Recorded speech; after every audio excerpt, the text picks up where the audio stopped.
Welcome to the greytHR how-to video series. In this video, we will talk about how to add and edit employees' passport and visa details from your greytHR account. Passport and visa are two separate and important documents that are required if you are making employees' travel plans. As an admin, you might need to collect your employees' passport and visa information for seeing any future requirements. Let us learn how to add or edit your employee's passport and visa details. Navigate to the passport and visa page from the employee information section from your admin login to get started. This page records all the employees and their family members' passport and visa details. From this drop-down, select the employee type.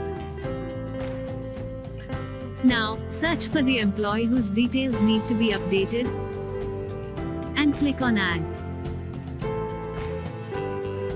You can fill in the required details in the text boxes displayed here, especially the mandatory ones such as country, passport number, issued date, and valid till, for those employees whose details are to be newly added.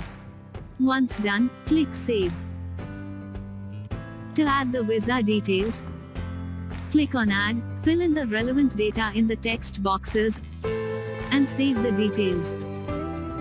By clicking here, you can edit the details. Do not forget to save it after editing. I hope this video gave you a correct understanding of how to add and edit the details of your employee's passport and visa. With that, we come to an end. Please remember to like and subscribe to this channel to get updates about our upcoming videos.